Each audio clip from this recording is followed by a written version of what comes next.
Open course में आपका स्वागत है। आज से हम शुरू करेंगे एसएससी सीजीएल टीयर 1 के इंग्लिश कोर्सेज को। हमारा ये कोर्स दो पार्ट में रहेगा। पहला रहेगा फ्री कंटेंट, जो मैं इसी तरह से आपको वीडियो फॉर्मेट में देता रहूँगा, आपको यूट्यूब पर मिलता रहेगा और इसके लिए आपको कोई पैसे नहीं देने। दूसरा रहेगा हमारा पेड कोर्स, जहाँ पर आपको क्विजेस, प्रैक्टिसेस, टेस्ट, जो भी डाउट क्लियरिंग सेशंस रहेंगे वो, और साथ में जो भी आपका स्किल डेवलपमेंट वाला पार्ट रहेगा वो सारा हमारा पेड कोर्स का पार्ट रहेगा। तो अगर आप फ्री कंटेंट के अलावा और अपनी प्रैक्टिस को या और अपनी प्रिपरेशन को मजबूत करना चाहते हैं तो आप पेड कोर्स को ज्वाइन कर सकते हैं। अगर आप पेड कोर्स ज्वाइन करना चाहते हैं तो आप हमारी वेबसाइट पर लॉगिन करें www.opencourse.co.in। इसे आप अपने लैपटॉप, कंप्यूटर या फिर मोबाइल के वेब ब्राउज़र पर टाइप करेंगे तो आप इस तरह से हमारे वेबसाइट के फ्रंट पेज पर आप पहुंचेंगे, जहां पर यहाँ पर आप देखेंगे अवेलेबल कोर्सेज लिखा होगा और आपको बहुत सारे कोर्सेज यहाँ पर दिखेंगे। जो बेसिक इंग्लिश और बेसिक मैथ्स वाला जो कोर्सेज हैं ये हम पहले कर चुके हैं, इन्हें मैंने यहाँ पर अलग से डाल दिया है जो कि फ्रीली एक्सेसिबल है। और जो पेड कोर्सेज रहेंगे, जैसे कि यहाँ पर इंग्लिश और दूसरा मैथ्स भी दिखेगा, वो पेड कोर्स के पार्ट रहेंगे। अगर आप पेड कोर्स खरीदना चाहते हैं तो आप यहाँ पर दिखेंगे बाय कोर्स का, यहाँ पर आपको लिंक दिखेगा। जैसे आप वेबसाइट पर जाएंगे, ऊपर लेफ्ट कॉर्नर पर आपको टॉप पर यहाँ पर बाय कोर्स का लिंक दिखेगा, और अगर आप मोबाइल से इसे देखेंगे तो आपको सबसे नीचे स्क्रॉल करके जब आप नीचे फुटर पर जाएंगे वहाँ पर आपको बाय कोर्स का लिंक दिख जाएगा। इसे जब आप प्रेस करेंगे तो आप इस तरह से दूसरे पेज पर आप दूसरा पेज इस तरह से ओपन होगा। यहाँ पर आपको सारे कोर्सेस लिस्ट मिलेंगे। तो यहाँ पर आप इस तरह से लिंक मिलेगी। अगर आप मैथ्स का बाय करना चाहते हैं तो इस वाली लिंक से परचेस कर सकते हैं, और इंग्लिश का परचेस करना चाहते हैं तो इस वाली लिंक पे प्रेस कर सकते हैं। तो ये बात हुई हमारी पेड कोर्सेज की। अब शुरू करते हैं हम अपनी आज की क्लास को। तो पहली क्लास हमारी है सिंपल टेंसेस की। जब हमने बेसिक कोर्स पढ़ा था तो वहां पर हमने वर्ब और वर्ब के टेंसेस पढ़े थे। 12 तरह के टेंस हमने वहां पर देखे थे, जिन्हें हमने ब्रीफली देखा था क्या क्या होते हैं, उसके क्या क्या एग्जांपल्स होते हैं। अब हम इनमें थोड़ा सा डिटेल में जाना चाहेंगे। हमारा जो मकसद है वो है टायर 1 को क्लियर करना अच्छे मार्क्स के साथ, ठीक है। तो उसके लिए जितना भी जरूरी चीजें होंगी, जो भी आपको कंटेंट चाहिए होगा, जितनी प्रैक्टिस चाहिए होगी, वो सब हम आपको देंगे। तो हमारी पहली क्लास है आज प्रेजेंट सिंपल टेंस। सबसे पहले हम टेंस के टॉपिक को लेंगे। इसके जितने भी प्रेजेंट, पास्ट और फ्यूचर टेंसेस हैं उन्हें हम सारा डिस्कस करके फिर हम अपने पार्ट ऑफ स्पीच में जाएंगे और बाकी की प्रैक्टिस फिर आगे से उसे करेंगे। अब जो हमारा कोर्स रहेगा ये इस तरह से डिजाइंड है कि पहले तो हम क्लास में कुछ एक टॉपिक लेंगे। जैसे आज हमने लिया प्रेजेंट सिंपल टेंस, इसके बारे में हम कुछ पढ़ेंगे, कुछ थ्योरी रहेगी, कुछ प्रैक्टिस क्वेश्चंस रहेंगे, और साथ में हम क्या करेंगे कि ग्रामर के रूल्स को भी टेस्ट करते जाएंगे। जो 100 या 120 जो ग्रामर के रूल्स हैं, जिनके बेस्ड डायरेक्ट क्वेश्चंस आते हैं, उन्हें भी हम 3-3, 4-4 हर क्लास में देखते जाएंगे। प्लस जब आप क्विज देंगे, जब आप वेबसाइट पर जाकर अपने कोर्स में जाएंगे तो वहां पर आपको क्विज का ऑप्शन रहेगा। जब आप वो क्विज देंगे तो उसमें करीब करीब आपको 20 से 25 क्वेश्चन मिलेंगे। तो जो भी क्लास में क्वेश्चंस कराए जा रहे हैं वो, प्लस उसमें हमने क्या किया है कि वोकैबुलरी और ईडियम और फ्रेजेस भी हमने उसमें जोड़े हैं। तो 20 क्वेश्चंस अगर क्लास के होंगे तो उसमें जो बाकी के 5 क्वेश्चंस होंगे उनमें से 3 वोकैबुलरी और 2 ईडियम फ्रेजेस के रहेंगे। तो आपका जो ओवरऑल इंग्लिश रहेगा वो पूरा एक साथ प्रिपेयर होता चला जाएगा, ठीक है। तो ये हमारा जो है टोटल लेआउट रहेगा कोर्स का। अब हम शुरू करते हैं क्लास को। तो पहले हम बात करेंगे प्रेजेंट सिंपल टेंस को। अब अगर ये वाला आप चार्ट देखें तो जैसा हमने पहले कोर्स में देखा था वर्ब वाले पार्ट में, वैसा ही है। लेफ्ट हैंड साइड वाला जो पार्ट है ये रहेगा हमारा पास्ट को डिनोट करेगा। मैं यहां पर लिख देता हूं इसे, ये हमारा रहेगा पास्ट। राइट हैंड साइड जो रहेगा ये डिनोट करेगा हमारा फ्यूचर, और ये जो हमारा सेंटर पे पार्ट है ये रहेगा हमारा प्रेजेंट या नाउ, कुछ भी आप लिख लें, इसे हम प्रेजेंट लिख लेते हैं। अब ये हमारी एक टाइमलाइन हो गई। तो जो भी हम टेंस देखेंगे वो हम टाइमलाइन के रिस्पेक्ट में देखेंगे कि अगर पहले की बात हो रही है या फ्यूचर की बात हो रही है या प्रेजेंट की बात हो रही है, या इसके बीच में भी किसी किसी पर्टिकुलर टाइम पीरियड की बात हो रही है या फिर एक कंटिन्यूस टाइम पीरियड की बात हो रही है। तो ये सब चीजें हम इसी एक हमारे एक टाइमलाइन के हिसाब से हम जज करेंगे। तो अगर हम बात करें प्रेजेंट सिंपल टेंस की, तो आप देखेंगे यहाँ पर मैंने ग्रीन से यहाँ पर बहुत सारे क्रॉस बना रखे हैं। इसका मतलब ये है, पहले प्रेजेंट सिंपल को देखें तो to make simple statements of fact, ठीक है। सबसे पहले प्रेजेंट सिंपल क्या काम आता है, स्टेटमेंट ऑफ फैक्ट्स में कोई भी फैक्ट हो सकता है। फिर to talk about things that happen repeatedly, जो चीजें बार बार होती हैं, या फिर to describe things that are always true. जैसे अगर हम एग्जांपल लें, sun rises in the east, तो आप देखेंगे पहले भी हो रहा था वो, आज भी हो रहा है और आगे भी होता रहेगा, है ना। तो ऐसी कोई भी एक्टिविटी हो जो हमेशा ट्रू हो या रिपीटेड नेचर की हो या फिर कोई एक सिंपल सा स्टेटमेंट ऑफ फैक्ट हो, तो वो चीज़ पहले भी हो रही थी, अभी भी हो रही है और आगे भी होती रहेगी। तो इस तरह की जो एक्टिविटीज होती हैं वो होती हैं प्रेजेंट सिंपल टेंस के अंदर। तो जो हमारा प्रेजेंट सिंपल टेंस है वो एक्सप्रेस करता है क्या, डेली हैबिट्स और usual activities plus general statements of facts. अब ये सब जो हमने बात करी इसे हम एग्जांपल्स के तौर पे देखेंगे, पर आपको यहाँ पर डेफिनेशन मोटी मोटी समझ में आनी चाहिए कि कुछ ऐसी एक्टिविटीज के बारे में बात हो रही है जो पहले भी होती जा रही थी, अभी भी हो रही है और आगे भी होती रहेगी। जैसे एग्जांपल हम देखें, ये हमारा पहला एग्जांपल है, Anu takes a shower every day. ठीक है, तो takes a shower every day मतलब पहले भी ये एक्टिविटी चल रही थी, अभी भी एक्टिविटी है और आगे भी इस तरह की एक्टिविटी डेली होती रहेगी। तो ये एक डेली रूटीन है। ये वाला जो एग्जांपल है ये हमारा डेली रूटीन का एग्जांपल है ना। ये जो यहाँ पर था, हैपन्स रिपीटेडली। दूसरा एग्जांपल हम देखें, I read the newspaper in the morning. मैं सुबह सुबह न्यूज़पेपर पढ़ता हूँ। तो मैं पहले भी पढ़ता रहता था, अभी भी मैं पढ़ता हूँ डेली और आगे भी डेली पढ़ता रहूँगा, है ना। तो ये भी हमारी क्या हुई, एक रूटीन एक्टिविटी हुई। दूसरा सिंपल सा स्टेटमेंट है, बर्ड्स फ्लाई, चिड़िया उड़ती है। तो पहले भी उड़ रही थी, अभी भी उड़ती हैं और आगे भी उड़ती रहेंगी। तो ये भी हमारा एक जनरल सा स्टेटमेंट हुआ, एक जनरल सा फैक्ट हुआ, स्टेटमेंट ऑफ फैक्ट है। ये हुआ हमारा तीसरा एग्जाम्पल। फिर इट डज नॉट स्नो इन बैंगलोर, बैंगलोर में स्नो फॉल नहीं होता है। तो ये भी एक हमारा जनरल स्टेटमेंट ऑफ फैक्ट है। तो ऐसी चीज़ें जो आप देखेंगे इन चारों एग्जाम्पल को अगर आप देखें तो कुछ एक रूटीन सी बात हो रही है, कुछ एक स्टेटमेंट बताया जा रहा है या कुछ एक रिपीटेड एक्टिविटी है जो पहले भी हो रही थी, अभी भी हो रही है और आगे भी फ्यूचर में होती रहेगी। इसलिए जो जब आप ये टाइम लाइन देखेंगे तो यहाँ पर इतने सारे यहाँ पर क्रॉस लगे हुए हैं कि ऐसी एक्टिविटी है जो इस पॉइंट ऑफ टाइम पर भी हो रही थी, इस पॉइंट ऑफ टाइम पर भी हो रही थी, इस पॉइंट ऑफ टाइम पर भी हो रही थी, फिर यहाँ यहाँ यहाँ इस तरह से आगे के फ्यूचर पॉइंट्स पर भी होती रहेगी। तो इस तरह के जो टेंस है ये हुआ हमारा प्रेजेंट सिंपल टेंस। अब इसके अगर हम स्ट्रक्चर की बात करें कि प्रेजेंट सिंपल टेंस जो होते हैं उनका स्ट्रक्चर क्या होता है, तो सबसे पहले होगा हमारा सब्जेक्ट। इसका मैं कलर चेंज कर देता हूं। सबसे पहले होगा हमारा सब्जेक्ट, फिर आएगा कुछ वर्ब और फिर होगा हमारा बाकी का सेंटेंस। यहां पर हम प्लस का साइन डाल देते हैं। तो कुछ सब्जेक्ट होगा, फिर कुछ वर्ब, कुछ एक्टिविटी, कुछ क्रिया, कुछ स्टेट ऑफ बीइंग होगा और फिर बाकी का सेंटेंस का पार्ट आएगा। जैसे आई या फिर यू या फिर वी या फिर दे।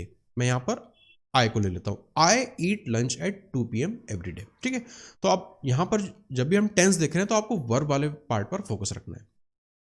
तो यहां पर हमारा जो वर्ब है वो है ईट, फिर he she it eats lunch at 2 PM every day. यहां पर हो गया ईट्स। ठीक है, अब यहां पर वर्ब फॉर्म चेंज हो रहा है। अब जब हम वर्ब फॉर्म की बात कर रहे हैं तो जब हमने बेसिक वाले चैप्टर में वर्ब पढ़ा था तो वहां पे हमने 6 फॉर्म्स ऑफ वर्ब पढ़े थे, 6 तरह के फॉर्म देखे थे वर्ब्स के। प्लस हमने क्या देखा था, सिंगुलर फॉर्म, प्लूरल फॉर्म, किसके लिए, first person, second person, third person के लिए। तो 2 तरह के हमने वहां पर चार्ट बार बार बनाए थे, हर चीज के लिए हमने वहां पर बनाए थे। तो अगर आपने वो वीडियो नहीं देखा है तो पहले आप उसे देखिएगा, आपको क्लैरिटी बनेगी कि वर्ब के अलग अलग फॉर्म क्या होते हैं और सिंगुलर और plural, first person, second person, third person में किस तरह से अपना फॉर्म चेंज करता है या उसका क्या स्ट्रक्चर होता है। ठीक है, तो यहां पर आप देखेंगे ही शी और इट क्या है, ये थर्ड पर्सन सिंगुलर का है, इसलिए यहां पर ईट्स हो रहा है। और यहां पर फर्स्ट पर्सन सेकंड पर्सन के लिए ईट होता है और आगे का रेस्ट ऑफ द सेंटेंस यहां पर हमने सेम रखा है। दूसरी बात, एक चीज मैंने वहां पर आपको और बताई थी कि नाउन को प्लूरल बनाने के लिए हम क्या करते हैं और वर्ब को प्लूरल बनाने के लिए हम क्या करते हैं। एस ऐड होता है लेकिन किसमें वो प्लूरल बनाता है, किसमें वो सिंगुलर बनाता है, ये 2 अलग अलग कंडीशंस हमने खास करके वहां पर बताई थी, तो वो आपको याद आनी चाहिए। उसी से आप देखेंगे यहां पर ईट और ईट्स क्यों हो रहा है, आपको वहां से जवाब मिल जाएगा। तो ये वो हमारे जनरल स्ट्रक्चर की बात। सब्जेक्ट है, ये हमारा सब्जेक्ट डिनोट करते हैं, वर्ब है क्या एक्टिविटी हो रही है और बाकी का सेंटेंस उसके बारे में और क्या डिटेल हमें ज़्यादा बताई जा रही है। तो ये होता है हमारा general structure present simple tense का। एग्जाम्पल देखें, जैसे हमने आई वाला यहां पर लिया था, तो I eat lunch at noon every day, I के साथ ईट आता है, ही होता तो ईट्स होता, किसी का नाम होता तो भी ईट्स होता, ठीक है। फिर she eats lunch at 2 PM every day, ये थर्ड पर्सन सिंगुलर के लिए है, ये फर्स्ट पर्सन सिंगुलर के लिए है। तो ये हमारा हुआ general structure of present simple tense. दूसरी बात, to make the present simple of most verbs use V1 S या ES फॉर्म। जब हमने वर्ब का पहले हमने देखा था बेस फॉर्म क्या होता है, फिर हमने देखा था कि उसका प्रेजेंट फॉर्म क्या होता है, जिसे हम V1 फॉर्म कहते हैं। प्रेजेंट फॉर्म में दो पॉसिबिलिटीज होती है, एक होता है सिंगुलर के लिए, दूसरा बनता है प्लूरल के लिए। तो यहां पर उसी V1 वाले दो फॉर्म्स की बात हो रही है, ठीक है। अब जब भी प्रेजेंट सिंपल बनाना होता है तो ज्यादातर हम V1 का यहां पर यूज करते हैं। सारे प्रेजेंट सिंपल टेंसेस में जो वर्ब का फॉर्म रहेगा वो V1 फॉर्म रहेगा। जैसे we drink tea every day, तो यहां पर आप देखेंगे ड्रिंक, है ना। फिर Jatin starts work at 9 AM, तो यहां पर स्टार्ट्स को मैं हाईलाइट करता हूं। दूसरा, they leave work at 5 PM, they leave. या फिर he leaves work at 7 PM, तो यहां पर लीव्स। अब लीव है, यहां पर लीव्स हो रहा है, अगेन ये फर्स्ट पर्सन, ये थर्ड पर्सन की बात हो रही है, ठीक है। और जो हमने वहां पर चार्ट देखा था, first person, second person, third person, वही चीजें यहां पर फॉलो हो रही है। वी के लिए क्या यूज होगा, जतिन के लिए क्या यूज होगा, दे के लिए क्या यूज होगा, और ही के लिए क्या यूज होगा, ठीक है। तो जैसा हमने यहां पर देखा था, ये सारा यहां पर इसी स्ट्रक्चर में चीजें फॉलो करते जा रहे हैं। तो जब भी आप टेंस पढ़ेंगे तो टेंस किसका होता है, हमेशा वर्ब का होता है। इसलिए हम यहां पर देखेंगे, बाकी के सेंटेंस में ज्यादा इंटरेस्टेड नहीं है, हम वर्ब को देख रहे हैं कि सब्जेक्ट क्या आ रहा है। Subject first person, second person, third person है, और उसके साथ में वर्ब हम किस तरह से यूज कर रहे हैं। वर्ब का कौन सा फॉर्म हम यूज कर रहे हैं, वर्ब का V1 वाला फॉर्म यूज कर रहे हैं। उसमें दो पार्ट होते हैं, सिंगुलर के लिए, प्लूरल के लिए। तो हम सब्जेक्ट के हिसाब से चूज करते हैं कि सिंगुलर आएगा या प्लूरल आएगा। इसी को हम कहते हैं सब्जेक्ट वर्ब एग्रीमेंट। तीसरी बात, एस और ES एंडिंग्स, ये हमने पहले भी देखा था। वर्ब में जब हम एस या ES बनाते हैं तो वो क्या बन जाता है, और नाउन में जब हम एस या ES जोड़ते हैं तो वो क्या बन जाता है। मतलब सिंगुलर और प्लूरल से मैं यहां पर बात कर रहा हूं। With some verbs ES is added for, जैसे कि ही, शी और इट, थर्ड पर्सन सिंगुलर के लिए हम उसको आगे ES जोड़ सकते हैं कुछ तरह के वर्ब्स में। These include verbs ending with, ये जो SH, CH और O लिखा है ना, ये जो लिखा हुआ है, ये साउंड्स हैं। एंडिंग में क्या साउंड आ रहा है वर्ब के, जैसे यहां पर आप देखेंगे गो, तो साउंड आ रहा है O का। यहां पर फिनिश, तो साउंड आ रहा है श का। यहां पर वॉच, तो साउंड आ रहा है च का। फिर यहां पर क्रॉस, तो साउंड आ रहा है लास्ट पर डबल S, स का साउंड आ रहा है ना। फिर जैसे यहां पर फिक्स ना, एक्स आ रहा है लास्ट में, स, फिक्स, एक्स वाला पार्ट आ रहा है। तो ये अलग अलग साउंडिंग वर्ब्स हैं। इनमें इनको सिंगुलर या प्लूरल बनाने के लिए हम S या ES यूज करते हैं। जैसे आई, फर्स्ट पर्सन की बात हो रही है सिंगुलर में, आई गो टू बेड। फिर यहां पे ही, थर्ड पर्सन सिंगुलर की बात हो रही है, ही गोज टू बेड। तो गो किस में कन्वर्ट हुआ, गोज में। फिर यहां पर आई फिनिश वर्क, और फिर यहां पर ही फिनिशेस वर्क। तो यहां पर आप देखेंगे ES हमने यहां पर जोड़ा, ठीक है। तो जो भी ऐसे वर्ड्स होते हैं जो श में एंड करते हैं, च में एंड करते हैं, ओ आता है या फिर स का साउंड आता है, ये सारे साउंड यहाँ पर लिखे हुए हैं। जैसे यहाँ पर आप इन वर्ब्स को देखेंगे तो उसके एंडिंग में हम वर्ब में ES लगा सकते हैं। जैसे वॉच का हमने यहाँ पर वॉचेस किया, क्रॉस का हमने यहाँ क्रॉसेस किया, और फिक्स का हमने यहाँ पर फिक्सेस किया, ठीक है। तो इस तरह के जब भी साउंड आएंगे तो हम उसके आगे ES जोड़ के उसका वर्ब का फॉर्म चेंज करेंगे। चौथी बात, बी के हमको फॉर्म देखने हैं सिंपल प्रेजेंट सिंपल में। बी का हमने जब पहले बेसिक वाली क्लास देखी थी तो उसमें हमने बी के टोटल 8 तरह के फॉर्म देखे थे, तो वो 8 फॉर्म आपको याद होने चाहिए। अब सिंपल में जब हम बात करेंगे तो be is an important verb with an irregular present simple form, ठीक है। इरेगुलर क्यों है, क्योंकि वो एक डेफिनेट सीरीज फॉलो नहीं करता, हर फॉर्म अलग अलग मीनिंग दे रहा है वहां पर।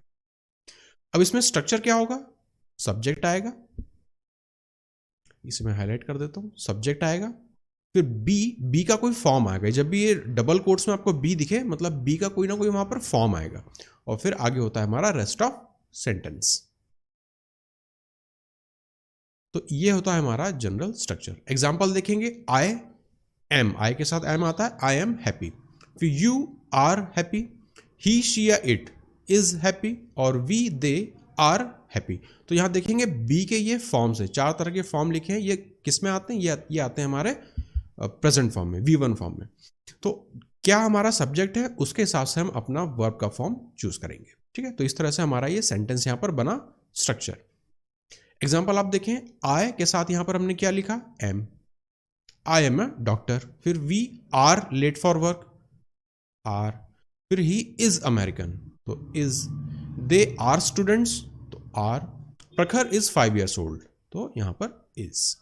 तो इस तरह से हमारा सब्जेक्ट के हिसाब से वर्ब फॉर्म आता है। किसका? बी का। बी के 8 तरह के वर्ब फॉर्म होते हैं, लेकिन हम यहां पर सिर्फ V1 वाले फॉर्म्स को देख रहे हैं। तो इज, एम, आर ये यहां पर ब्रॉडली आएंगे। ये बात हुई हमारी बी की।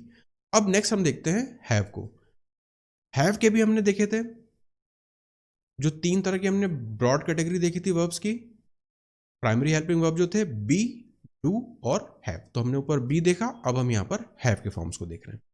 हैव भी हमें पता है इरेगुलर वर्ब होता है, और third person singular form is has, not haves. ठीक है, हैव को एस नहीं जोड़ते हैं, उसकी जगह एस आता है हमारा थर्ड पर्सन सिंगुलर फॉर्म के लिए। अब इसके स्ट्रक्चर की अगर हम बात करें तो पहले आएगा सब्जेक्ट, फिर आएगा हैव। हैव मतलब डबल कोट्स में लिखा है, मतलब हैव का कोई ना कोई अप्रोप्रिएट फॉर्म वहां पर लिखना है हमें, और बाकी आएगा हमारा रेस्ट ऑफ सेंटेंस। यहां पर हम इस तरह से इसे जोड़ देते हैं। तो आई या यू या वी या they have a bicycle, he, she, it has a bicycle. ठीक है, तो यहां पर आता है हैव, और थर्ड पर्सन सिंगुलर के लिए हम यूज करते हैं हैज, जो हमने यहां पर लिखा हुआ था। तो इस तरह से हमने देखा वर्ब के फॉर्म चेंज होंगे किसके हिसाब से? हमारे सब्जेक्ट के हिसाब से। इसलिए मैं आपसे कह रहा हूं कि वो जो वर्ब के हमने फॉर्म्स देखे थे, आपको वो सारे पता होने चाहिए क्या क्या फॉर्म बनते हैं वर्ब्स के, और जो एक्सक्यूज मी, जो first person, second person, third person वाली चीज थी सिंगुलर और प्लूरल में, वो किस तरह से हम यूज में लेते हैं वो भी आपको पता होना चाहिए। तो वो 2 टेबल आपको हर वर्ब के लिए बनाने आने चाहिए। अब यहां पे और एग्जांपल्स लिखे हुए हैं। I have a bike, first person के लिए have. I have a painful back, तो यहां पर have. They have the same dress, तो यहां पर have. Venu has a bad headache, तो यहां पर हैज। ठीक है, थर्ड पर्सन सिंगुलर आ रहा है इसलिए हम यहां पर हैज यूज कर रहे हैं। ही अगेन थर्ड पर्सन सिंगुलर आ रहा है तो हम यहां पर हैज यूज कर रहे हैं। तो हमारा सब्जेक्ट आ रहा है, फिर करस्पॉन्डिंग वर्ब आ रहा है, और बाकी का रेस्ट ऑफ द सेंटेंस है। अभी हम टेंस देख रहे हैं इसलिए हम वर्ब में इंटरेस्टेड है, इसलिए हम हर जगह देखेंगे आप वर्ब को ही हाईलाइट कर रहे हैं। नेक्स्ट हम चलते हैं नेगेटिव सेंटेंसेस की बात करते हैं कि प्रेजेंट सिंपल में नेगेटिव सेंटेंस क्या होंगे। To make negative sentences using be, ठीक है, हम पहले बी के फॉर्म की बात कर रहे हैं। In present simple not is added after the verb. हम क्या ऐड कर देते हैं? Simply not. नॉट को हम ऐड करते हैं। स्ट्रक्चर की बात करें तो सब्जेक्ट के साथ बी का अप्रोप्रिएट फॉर्म आएगा, फिर नॉट हमें जोड़ना है, और फिर आ जाएगा हमारा रेस्ट ऑफ द सेंटेंस। जैसे आई हमारा सब्जेक्ट है, आई के साथ अप्रोप्रिएट फॉर्म क्या आएगा? बी का, एम। तो आई एम, नॉट हमें जोड़ना है, a farmer. I am not a farmer. ठीक है, नॉट अगर हम हटा दें तो आई एम अ फार्मर हो जाएगा, पॉजिटिव सेंटेंस बन जाएगा, लेकिन हमें नेगेटिव बनाना है। तो नेगेटिव के लिए स्ट्रक्चर क्या है? सब्जेक्ट प्लस बी का कोई ना कोई फॉर्म, अप्रोप्रिएट फॉर्म, फिर नॉट जोड़ना है, और फिर हमारा रेस्ट ऑफ द सेंटेंस।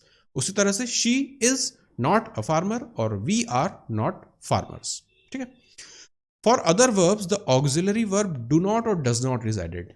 इसे भी हाईलाइट कर देते हैं। For other verbs the auxiliary verb do not और डज नॉट इज यूज्ड। दूसरा, इसे हम आगे देखेंगे, लेकिन ये इंपॉर्टेंट है, the base form is used in the negative. ये बहुत इंपॉर्टेंट है, इसे आप तो स्टार मार्क बना लीजिए। इसमें गलती भी बहुत होती है, क्योंकि जब भी नेगेटिव सेंटेंस आएगा ना, तो जो भी हमारा वर्ब यूज होगा हमेशा बेस फॉर्म का यूज होगा। उसमें हम एस ये सब नहीं जोड़ते हैं, हमेशा हमें बेस फॉर्म का वर्ब यूज करना है। स्ट्रक्चर की अगर हम बात करें तो सब्जेक्ट है, डू या डज नॉट आएगा, फिर आएगा देखिए बेस फॉर्म, और फिर आएगा हमारा रेस्ट ऑफ द सेंटेंस। तो इस वाले पार्ट में ये चीज इंपॉर्टेंट है, बेस फॉर्म। जैसे I do not work outside, या they do not work outside. Third person singular की बात करें तो ही, शी या it, he does not work outside, है ना। वर्क्स नहीं करना है हमें इसे, कि ही के साथ तो वर्क्स होगा तो हम यहां पर वर्क्स कर देते हैं, नहीं। हमेशा जब भी नेगेटिव सेंटेंस बनेगा ना, तो हमेशा जो भी हमारा वर्ब आएगा वो हमेशा बेस फॉर्म में रहेगा। तो he does not work outside, works नहीं, he does not work outside गलत हो जाएगा, he does not work outside. ठीक है, तो ये चीज़ आपको पता होनी चाहिए, इसलिए मैंने यहाँ पर स्टार मार्क लगाया है कि बेस फॉर्म हमेशा यूज करना है जब भी हम नेगेटिव सेंटेंस यूज करेंगे प्रेजेंट सिंपल में। अब हम बात करते हैं क्वेश्चंस की। प्रेजेंट सिंपल में क्वेश्चन फॉर्म किस तरह से बनता है। To form questions in the present simple using be, again हम बी फॉर्म की बात करेंगे यहाँ पर। Reverse the order of the subject and verb, ये भी हमने बेसिक वाले हमारी सीरीज में हमने देखा था वर्ब में, कि जब भी हम क्वेश्चन फॉर्म में पूछते हैं तो जो हमारा ऑर्डर होता है सब्जेक्ट और वर्ब, अब वर्ब कौन सी, हमारी जो ऑक्सिलरी वर्ब यहाँ पर आती है, उसका हम ऑर्डर रिवर्सल कर देते हैं। जैसे अगर नॉर्मल सेंटेंस होता तो हम क्या लिखते हैं, यू आर इंडियन। अब आप यहां पर देखेंगे यू क्या हुआ, हमारा सब्जेक्ट है, आर क्या है, हमारा वर्ब है, तो सब्जेक्ट फिर आ रहा है वर्ब, ये हमारा नॉर्मल सेंटेंसेस में फॉलो करता है। लेकिन जब हम क्वेश्चन फॉर्म में पूछेंगे तो देखिए आर यू इंडियन, आर मतलब हमारा जो वर्ब था वो पहले आया, फिर यू हमारा सब्जेक्ट था वो बाद में आया। तो यही होता है हमारा रिवर्सल ऑफ ऑर्डर। जब भी हम क्वेश्चन फॉर्म में लिखते हैं तो हमारा जो वर्ब और सब्जेक्ट और वर्ब का जो ऑर्डर होता है वो इंटरचेंज हो जाता है। वर्ब जो वर्ब भी होता है वो कौन सा होता है, ये जो इंटरचेंज होता है हमारा ऑक्सिलरी वर्ब जो भी वहां पर यूज हो रहा हो। अब इस सेंटेंस में एक ही वर्ब है इसलिए हमें उसे आगे लगाना पड़ रहा है। तो हम यहां पर अगर स्ट्रक्चर की बात करें तो बी, क्योंकि हम बी के लिए देख रहे हैं, बी के हम सारे फॉर्म देख रहे हैं, फिर आएगा हमारा सब्जेक्ट, ठीक है, हमने रिवर्स कर दिया यहां पर ऑर्डर। नॉर्मल सेंटेंसेस में सब्जेक्ट होता है फिर हमारा बी का फॉर्म आता है, लेकिन नेगेटिव सेंटेंसेस में पहले बी का फॉर्म आएगा फिर हमारा सब्जेक्ट आएगा, और rest of the sentence as it is. तो इसके सेंटेंस देखें तो I am Indian, is he Indian, are we Indian, ठीक है। तो इस तरह से ये हमारा स्ट्रक्चर बनता है। और एग्जांपल के अगर हम बात करें, एम आई ऑन टाइम, या फिर am I on the list, या फिर इज ही योर ब्रदर, या फिर is it time to leave, या फिर वेयर आर वी। अब देखेंगे जब हम ओपन एंडेड क्वेश्चन पूछते हैं तो हम वेयर यहां पर ऐड करते हैं, वेयर आर वी, फिर आर दे फ्रेंडली, ठीक है। अब हमने पहले देखा था कि जब हमने क्वेश्चंस देखे थे हमारी बेसिक वाली क्लासेस में, तो वहां पर हमने देखा था कि क्वेश्चंस दो फॉर्म में होते हैं, एक होते हैं यस नो टाइप क्वेश्चंस और एक होते हैं क्वेश्चन वर्ड वाले क्वेश्चंस। तो जो भी यस नो वाले क्वेश्चंस होते हैं वो इस तरह के बी के फॉर्म से शुरू होते हैं। Am I on time, yes या नो हम बोल सकते हैं। Is it time to leave, yes या नो हम बोल सकते हैं। लेकिन जब वेयर आर वी, तब हम यहाँ पर यस या नो नहीं बोल सकते, है ना। तो इस तरह जब भी वेयर ऐड हो रहा है ना, आर के पहले कोई भी क्वेश्चन वर्ड जब ऐड होता है, जैसे यहां पर ये ऐड हो रहा है, तो ये हमारे इस तरह के जो क्वेश्चंस होते हैं ये हो जाते हैं open ended questions. Open ended का क्या मतलब, कि हमें कुछ स्पेसिफिक उसका आंसर देना पड़ेगा, यस नो में हमारा काम नहीं चलेगा, है ना। तो जब भी वेयर या इस तरह के क्वेश्चन वर्ड से स्टार्ट होगा तो वो ओपन एंडेड क्वेश्चन टाइप हो जाता है, मतलब उसका कुछ ना कुछ एक स्पेसिफिक आंसर हमें देना पड़ता है, यस नो में हम आंसर नहीं दे सकते। Next, for questions with verbs other than be, be form के अलावा अगर कोई भी हमारे वर्ब्स हो, start the question with do या डज, तब हम डू या डज का उपयोग करेंगे। Don't swap the subject and the main verb, अगर बी के फॉर्म के अलावा आ रहा है तो हमें सब्जेक्ट और मेन वर्ब का ऑर्डर चेंज नहीं करना है। ऊपर भी मैंने आपको बताया था कि मेन वर्ब हमेशा सब्जेक्ट के बाद ही आएगा, आगे क्या आता है, हमारा ऑक्सिलरी वर्ब आता है। The verb always goes in its base form in questions, again जैसा हमने ऊपर नेगेटिव के लिए देखा था वैसा ही यहाँ पर क्वेश्चंस के लिए भी एप्लीकेबल है, तो इसे भी मैं यहाँ पर स्टार मार्क बना देता हूँ। हमेशा क्वेश्चन में भी जब आप वर्ब यूज करेंगे ना तो बेस फॉर्म में यूज होना चाहिए, आपको वर्ब का कोई और फॉर्म यूज नहीं करना है। जैसे you work in an office, ये तो एक तो हमारा हुआ नॉर्मल एग्जाम्पल या नॉर्मल सेंटेंस, तो यू वर्क, फिर do you work in an office, do you work, ये डू और डज वाला पार्ट बताने के लिए यहाँ पर एग्जाम्पल है। नॉर्मल सेंटेंस में यू वर्क और जो क्वेश्चन फॉर्म होगा उसमें डू से हम स्टार्ट कर रहे हैं, डू या डज डिपेंड करेगा कि वहां पर हम सब्जेक्ट क्या आ रहा है बाद में। So do you work in an office.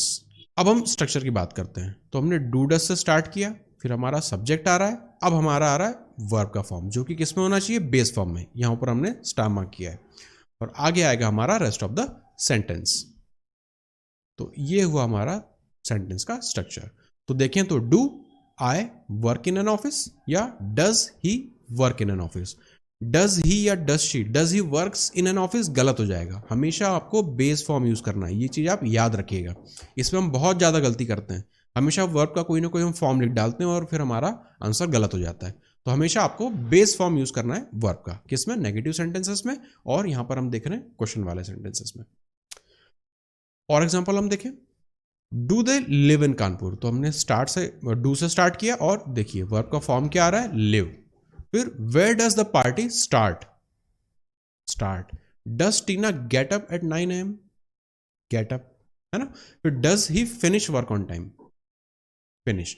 Does Tina gets up at 6 AM? गलत हो जाएगा, लेकिन बोलचाल में आप देखेंगे हम लोग हमेशा गलत बोलते हैं। Does Tina gets up at 6 AM? गलत है।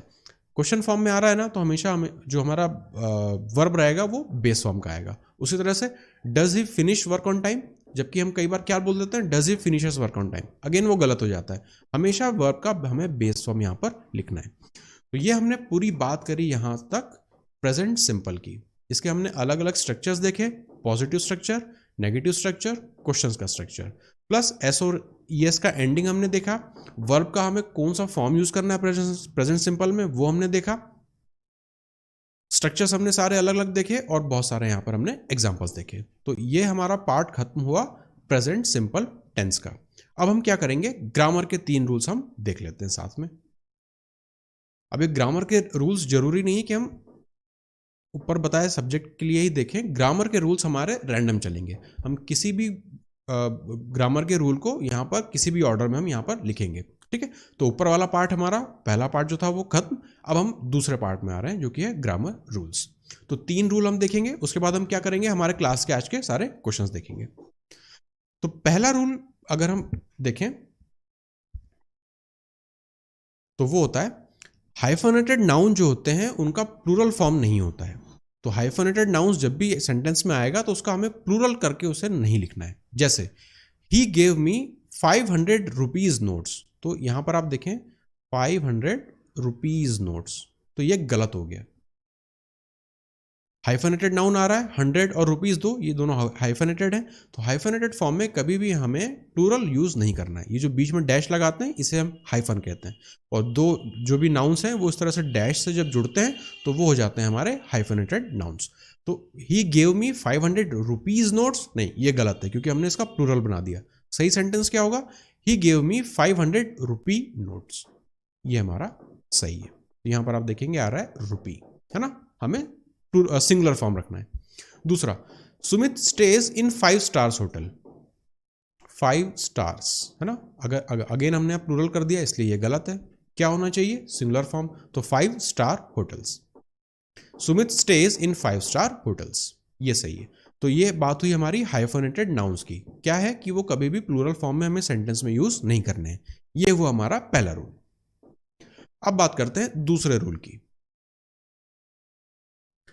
Nouns expressing number are used in singular form with numeral adjectives. Numeral adjective के साथ जब भी हम नाउन होंगे नंबर्स के फॉर्म में, वो हमेशा सिंगुलर फॉर्म अख्तियार करेंगे। जैसे शीतल गेव मी 5 डजन्स पेन। अब यहां पर है 5 डजन्स, डजन्स न्यूमरल एडजेक्टिव के साथ आ रहा है हमारा नाउन, तो वो हमेशा क्या होगा? सिंगुलर फॉर्म में हमें यूज करना है, इसलिए ये गलत है। करेक्ट सेंटेंस क्या होगा? Sheetal gave me 5 dozen, singular form, ठीक है। तो Sheetal gave me 5 dozen pens, हमें सिंगुलर फॉर्म यूज करना है। क्यों? क्योंकि जो 5 आ रहा है ना आगे, ये होता है हमारा न्यूमरल एडजेक्टिव। तो जब भी न्यूमरल एडजेक्टिव आएगा नाउन के साथ, तो जो हमारा नाउन होगा वो हमेशा सिंगुलर फॉर्म में होगा। उसी तरह से 2 lakhs people attended the ceremony. 2 lakhs, 2 हमारा न्यूमरल एडजेक्टिव है, फिर आ रहा है हमारा नाउन, ये सिंगुलर होना चाहिए जबकि प्लूरल लिखा है इसलिए ये गलत है। यहां पर 2 lakh, 2 के साथ लैक आ रहा है, सिंगुलर फॉर्म है, इसलिए हमारा ये सेंटेंस सही है। फिर lakhs of people attended the ceremony, ये एग्जांपल सही है या गलत है? ये एग्जांपल सही है क्योंकि कोई भी आगे न्यूमरल एडजेक्टिव वहां पर नहीं आ रहा है, ये अलग तरह का सेंटेंस हुआ, इसलिए ये लैक्स से शुरू हो रहा है।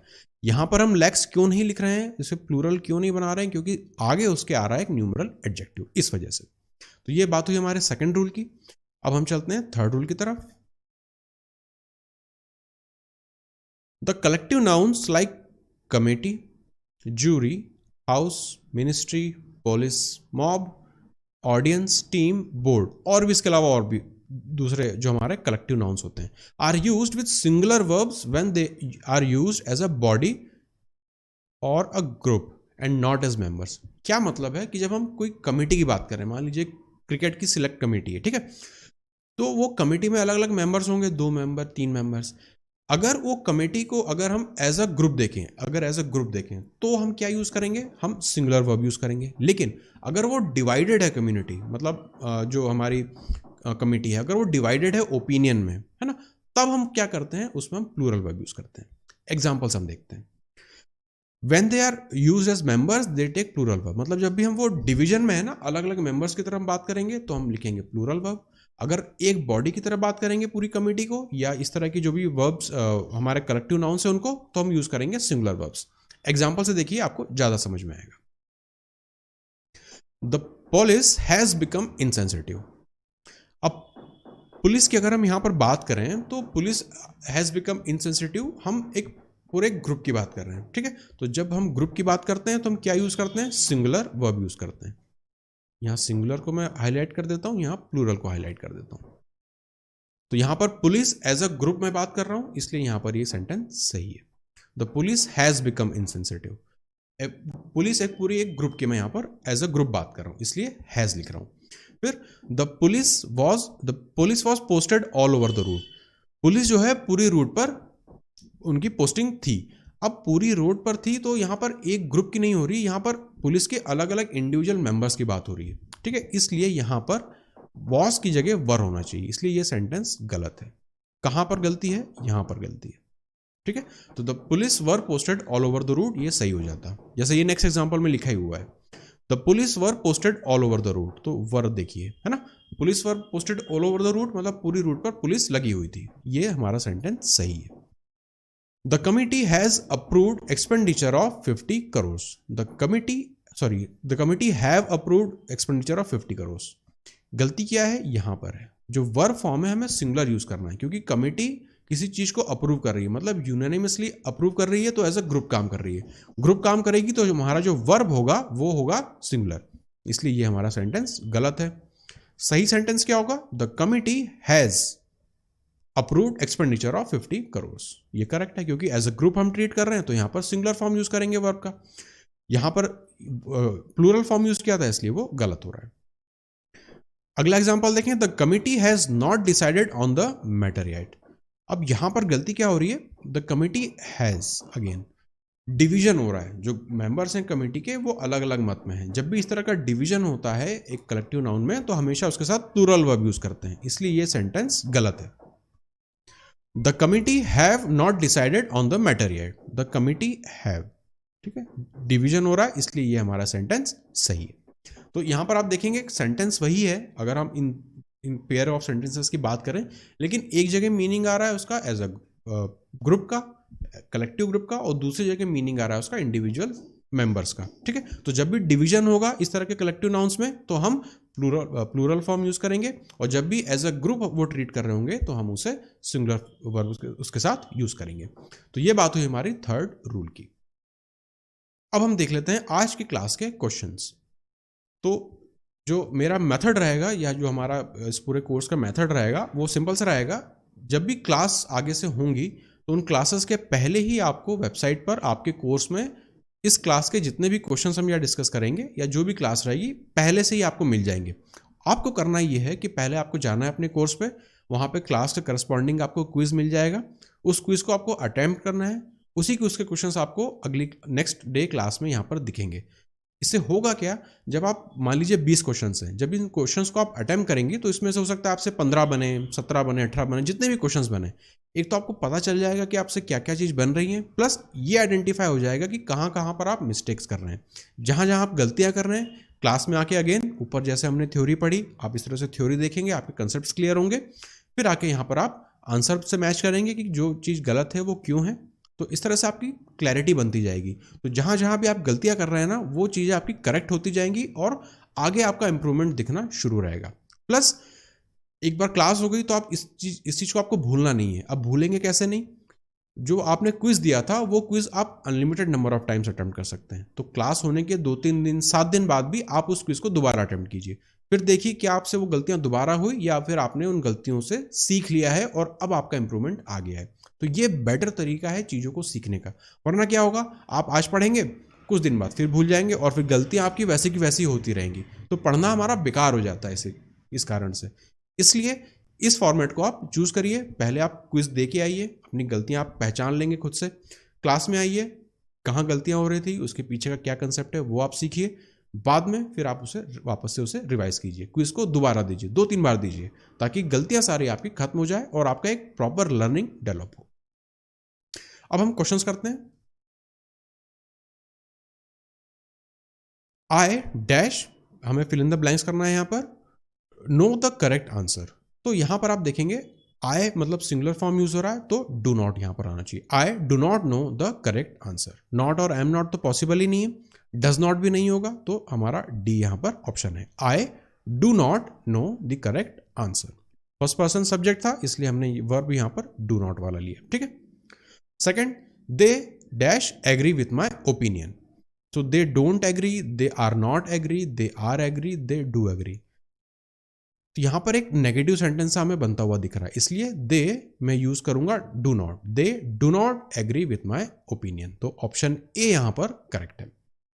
तीसरा, Kathy usually dash in front of the window during the class. The Kathy usually sitting, sitting तो नहीं होगा, सिट्स हो सकता है, इस सिट गलत है, सिट गलत है। कैथी क्या है, थर्ड पर्सन सिंगुलर है, तो थर्ड पर्सन सिंगुलर के साथ हमेशा जो वर्ब होगा वो एस वाला फॉर्म, एस या ई एस आगे वर्ब में जुड़ता है, तो हमारा सिट्स यहां पर सही है। Kathy usually sits in front of the window during the class. Question number 4, where does this word, what does this word meaning नहीं, मीन हो सकता है, इज मीन या मीन्स। अब दो तो आप यहां पर आराम से कैंसिल कर सकते हैं, ये तो होगा ही नहीं। कंफ्यूजन आता है इन दोनों में, मीन होगा या मीन्स होगा। What does this word means या what does this word mean, ये बहुत ज्यादा कंफ्यूजन करता है, इसलिए सही आंसर है इसका मीन। मीन्स गलत है, ठीक है। What does this word mean, जो हमारा वर्ब रहेगा वो मीन होगा, ठीक है। Fifth question, he dash do not do, he dash do anything to help me. मतलब कुछ ना कुछ नेगेटिव सा बनता हुआ मुझे यहां पर दिख रहा है। ही इज नॉट डू गलत हो जाएगा, he does not do, he don't do और he not. He does not do anything to help me, ये हमारा यहां पर सही है, ही के साथ डज आएगा यहां पर, ठीक है। तो इस तरह से जो ऊपर हमने देखा था, कब डू का फॉर्म यूज होगा, कब बी का फॉर्म यूज होगा, बी का कौन सा फॉर्म यूज होगा, हैव का कौन सा फॉर्म यूज होगा, डू और डज कब यूज होंगे, ये सारी चीजें हम ऊपर देख चुके हैं, उसी की हम यहां पर अब प्रैक्टिस कर रहे हैं। तो he does not do anything to help me. Sixth question, Jane dash tea every often. Is not drinking तो लग नहीं रहा है, Jane is drinking, is drink गलत हो जाएगा। जैन ड्रिंक या डज नॉट ड्रिंक, तो डज नॉट यहां पर होगा। Jane does not drink tea very often, ठीक है। How often dash you play tennis, are नहीं होगा, यहां पर डू हो सकता है, हैव और इज भी गलत होगा, डू ही हमारा यहां पर सही है। How often do you play tennis, ठीक है। How often are you play tennis गलत है। हाउ ऑफन हैव कोई सेंटेंस का कोई मीनिंग ही नहीं दे रहा, वो इज भी नहीं होगा, तो जो यहां पर जो हमारा वर्ब आएगा वो होगा do. How often do you play tennis. Rice, rice की अगर हम बात करें, rice dash in cold climates. Do not grow नहीं, इज नॉट ग्रो नहीं, आर नॉट तो गलत है, does not grow, does not हमारा आंसर है। राइस डज नॉट ग्रो, ठीक है। डू आएगा या डज आएगा, डज आएगा राइस के साथ, ठीक है, क्योंकि वो अनकाउंटेबल टाइप है राइस, इसलिए यहां पर हम डज यूज करते हैं। Rice does not grow in cold climates. Some teachers dash much homework. Are give, is give, give या गिव्स, दो ही पॉसिबिलिटीज हो सकती हैं, या तो गिव होगा या गिव्स होगा। Some teachers gives much homework नहीं, गिव, क्योंकि जो हमारा यहां पर टीचर्स है ये क्या आ रहा है, प्लूरल फॉर्म, तो प्लूरल फॉर्म के साथ हमारा गिव ये यूज होगा, ना कि गिव्स। अगर थर्ड पर्सन होता तब हम यहां पर, थर्ड पर्सन सिंगुलर होता तब हम वहां पर गिव्स लिखते, लेकिन यहां पर ये जो है हमारा टीचर्स आ रहा है, तो यहां पर हम लिखेंगे, और वो भी हमारा प्लूरल फॉर्म में, इसलिए हम गिव यूज करेंगे। Some teachers give much homework. He does not dash on weekends, ठीक है। अब आप देखेंगे ऊपर भी हमने देखा था, ही does not dash on weekends, यहां पर हमें कुछ ना कुछ वर्ब डालना है। पहली बात, यहां पर एक नेगेटिव सेंटेंस बन रहा है, तो हमने ऊपर देखा था जब भी नेगेटिव सेंटेंस बनता है तो वर्ब का जो फॉर्म होता है हमेशा बेस फॉर्म यूज करते हैं, तो वर्किंग, वर्क्स, वर्क सारे गलत हो जाएंगे, सिंपल सा वर्क आएगा। ही does not work on weekends, ठीक है। तो लॉजिक आपको समझ में आया। ऊपर जो हमने पढ़ा भी था कि जब भी नेगेटिव सेंटेंस बनेगा सिंपल प्रेजेंट में, तो जो वर्ब होगा वो हमेशा हमारा बेस फॉर्म का यूज होगा। Dash your parents let you go to bed late. Do is your parents या आर पेरेंट्स, ये तो हमेशा गलत है, ये तो यहां पर यूज नहीं होगा। Do your parents let you go, let you या फिर डज योर पेरेंट्स, तो यहां पर आएगा डू। ठीक है, योर पेरेंट्स यहां पर प्लूरल फॉर्म आ रहा है, इसलिए हम यहां पर डू लिख रहे हैं।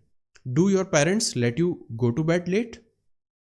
फिर how many books dash you read in a year. How many books were are did, यहां पर डू सिंपल सा ऑप्शन है। How many books do you read in a year, तुम एक साल में कितनी किताबें पढ़ लेते हो। 13th, he is good at football but he dash want to play now. He is good at football but, मतलब यहां पर कुछ एक जो सेंस आ रहा है उसका नेगेटिव हो रहा है, मतलब यहां पर कुछ ना कुछ हमें नेगेटिव यूज करना है।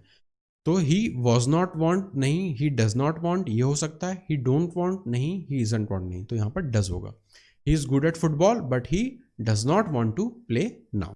he के साथ क्या यूज होता है, does, इसलिए यहां पर हम does ले रहे हैं, do नहीं ले रहे हैं।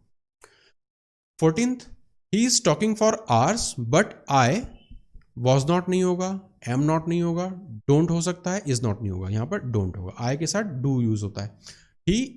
he is talking for hours but I do not understand anything। 15th, she dash like playing tennis so she dash plays tennis। she यहां पर अगर हम देखें डज नॉट यूज कर सकते हैं, she does not like playing tennis so she never place tennis, ये possibility यहां पर लग रही है। शी इज नॉट लाइक गलत हो जाएगा, she doesn't like playing tennis हो सकता है, so she always place tennis, ये तो सेंस ही नहीं बना रहा है, अगर पसंद नहीं है तो वो हमेशा क्यों खेलेगी, इसलिए ये गलत है। इजंट यहां पर आएगा नहीं, she isn't like playing tennis, इसलिए एक ही ऑप्शन यहां पर सही है। She does not like playing tennis so she never place tennis. ठीक है, अब यहां पर आप देखेंगे यहां पर ये भी ऑप्शन हो सकता था, लेकिन इसको हमने क्यों कैंसिल आउट किया, क्योंकि ये सेंटेंस में मीनिंग नहीं दे रहा था। इसलिए अगर आप देखेंगे, अगर आप इंग्लिश को देखें तो इसमें दो चीजें, एक है आपकी ग्रामर, ठीक है, फिर आपका है कॉम्प्रहेंशन।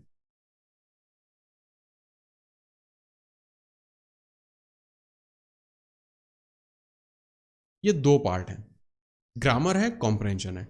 अगर अगर मेरे ओपिनियन में हो तो मैं अगर कभी भी वेटेज देना चाहूं तो ग्रामर को मैं 30% वेटेज दूंगा, कॉम्प्रहेंशन को मैं 70% वेटेज दूंगा। क्योंकि जब भी आप क्वेश्चन हॉल में, एग्जाम हॉल में जब आप क्वेश्चन सॉल्व कर रहे होंगे ना, तो आप ग्रामर ज्यादा के पीछे नहीं भाग रहे होंगे। ग्रामर तभी तक आपकी काम आएगी जब आप प्रैक्टिस कर रहे होंगे, आप सीख रहे होंगे। एग्जाम हॉल में सारा खेल हमारा कॉम्प्रहेंशन का होता है। क्वेश्चंस के अगर टाइप्स भी देखेंगे तो आप देखेंगे ग्रामर का पोर्शन 35% से ज़्यादा नहीं है, मेजर पोर्शन आपका कॉम्प्रहेंशन है। अगर आपकी कॉम्प्रहेंशन पे पकड़ है तो आप ग्रामर के कई सारे क्वेश्चंस भी आप अपने आप कर पाओगे, है ना। मुझे होता है ना, गट फीलिंग हमें आती है, लेकिन गट फीलिंग भी तभी सही होती है जब आपने पहले प्रिपरेशन सही करी हो। जैसे हमने ऊपर देखा कि वर्ब का फॉर्म यूज़ करने का था कि नेगेटिव में हमेशा बेस फॉर्म यूज़ होता है। अगर इतनी सी बात आपको पता है और अगर इसका आपको ग्रामर नॉलेज नहीं भी पता है, लेकिन आप सेंटेंसेस हमेशा से सही यूज करते आए हैं, पढ़ते आए हैं, लिखते आए हैं, तो वो आपका कॉम्प्रहेंशन डेवलप कर देता है, आपकी गट फीलिंग डेवलप कर देता है, और फिर आप एग्जाम में भी आप सही उसको मार्क करके आते हैं। इसलिए जब आप पढ़ें तो ग्रामर जरूर देखिए, लेकिन ये ध्यान रखिएगा कि ग्रामर को आपको वेटेज 30% ही देना है। डेवलप आपको ज़्यादा क्या करना है ग्रामर के बाद, कॉम्प्रहेंशन। एग्जाम हॉल में जब क्वेश्चन सॉल्व होते हैं तो वो कॉम्प्रहेंशन से ही सॉल्व होते हैं, क्योंकि हमें आप देखें 200 क्वेश्चन होते हैं, टाइम कितना रहता है 120 मिनट्स, तो आप देखें कितना ज़्यादा वहाँ पे प्रेशर है। आप ग्रामर के रूल्स तो नहीं याद करते बैठेंगे कि अरे ये होता था कि वो होता था, नहीं, आपका प्रैक्टिस में आपको ये सारी चीज़ें लानी है ताकि आपका कॉम्प्रहेंशन डेवलप हो, और एग्जाम हॉल में आपका कॉम्प्रहेंशन ही आपको स्कोर दिलाता है। ये बात सबको पता है, जितने भी लोग स्कोर करते हैं अच्छे, सब कॉम्प्रहेंशन के दम पे करते हैं, है ना। इसलिए तो जब आप प्रैक्टिस कर रहे हैं, जब आप सीखें, तो आप ग्रामर बैकग्राउंड देखिए, लेकिन आपको कॉम्प्रहेंशन आना चाहिए। जैसे यहाँ पर कॉम्प्रहेंशन के बल पे मैंने इसको यहाँ पर कैंसिल किया, इस ऑप्शन को, ठीक है। अब 16th वाला, does he dash work on time. Again question वाला फॉर्म है, मतलब जो भी वर्ब आएगा वो क्या होगा, बेस फॉर्म में होगा, तो फिनिश नहीं होगा, फिनिशिंग नहीं होगा, फिनिशेस नहीं होगा, फिनिश आएगा।